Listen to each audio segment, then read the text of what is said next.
A warm welcome to Anuradha Vedic Astrology. Today we are going to talk with Chandrasekhar Sharmaji on another beautiful shloka. Sir, a warm welcome to you.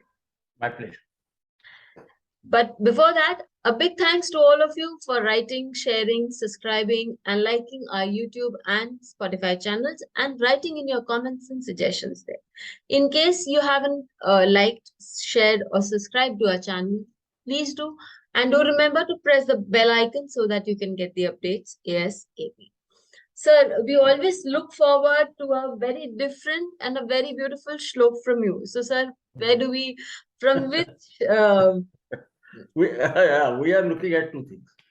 One is when even a planet in debility can deliver something good. right, And another is we are trying to understand the strength of the Navamsha Lord of a planet or its owner, or even and what is the importance between the three types of Rashis.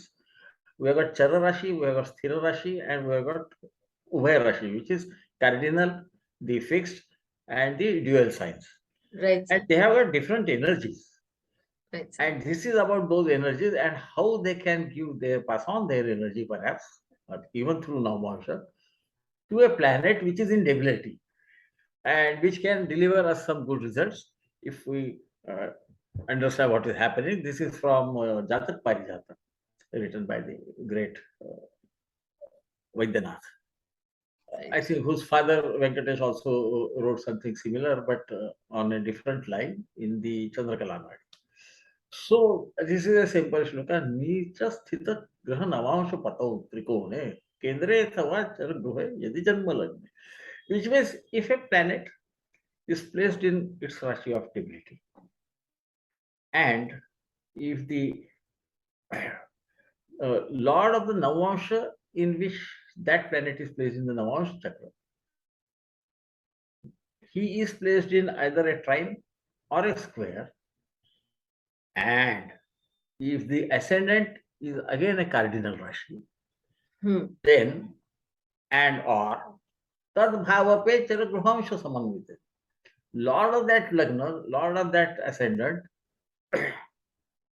is again placed in a charanamamsha now this time. Then what happens? That person becomes either mahipati, tadbhav ho jate chara gruhamsha samanvite va jato mahipata. Ati prabalo thava syat. Ho jata. He becomes. So what happens is then that person becomes either a king or somebody very extremely powerful. As I always say, what is becoming a king is having wealth and power. So that is what they are telling. That not always he will be, because other planets will also influence. But what we are learning here is the strength of the Navamsha, especially if again it is a Chara Navamsha, that is a cardinal Navamsha.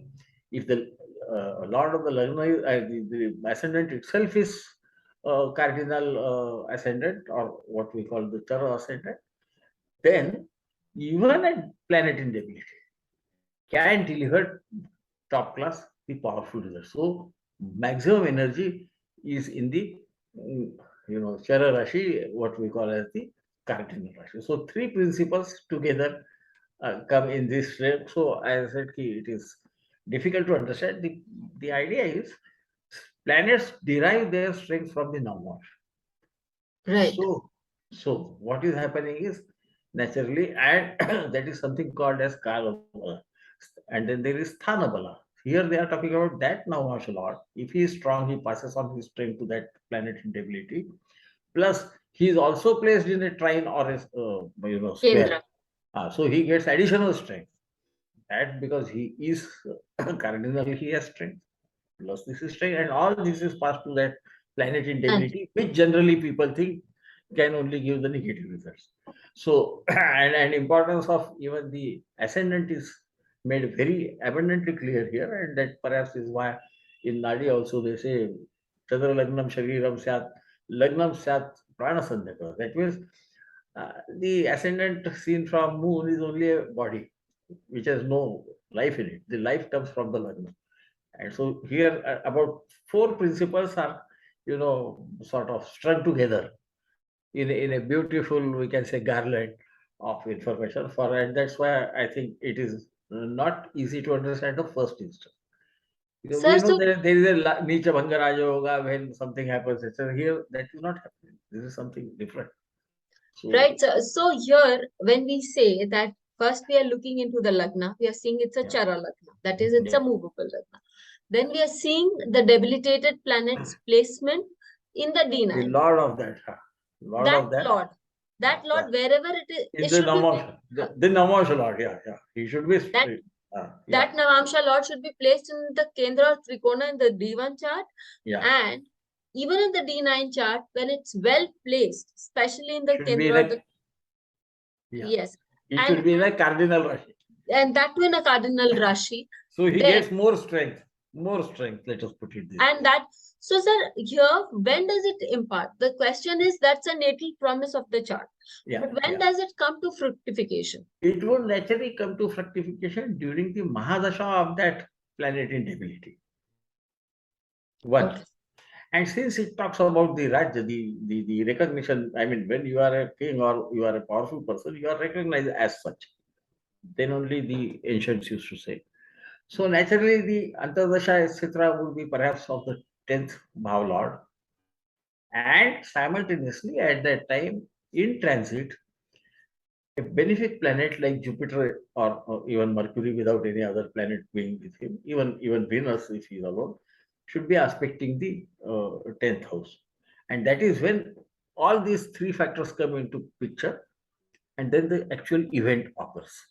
This is the basic concept behind it. It's not just because it is a planet in debility. It might be even a planet which is placed in the sixth house or eighth house or 10th house or whatever. I mean, functionally, it might be even a functionally malefic planet. Doesn't matter. He is telling now I have created a situation. Now somebody has to take it ahead to the 10th house of recognition, and then somebody has to finally deliver it. So something good has to happen at that time. So this is how the order of the dashas will be there. Always remember that when we say something is obtained in the Mahadasha of a planet, that is always when the planet delivers result in their dasha. But in own dashas, they don't deliver those results. Within that own dasha, some right antardasha has to come. And even in Maraka, they say that Maraka by itself Does only not creates kill. Yes. but another Maraka whose antardasha is running will kill.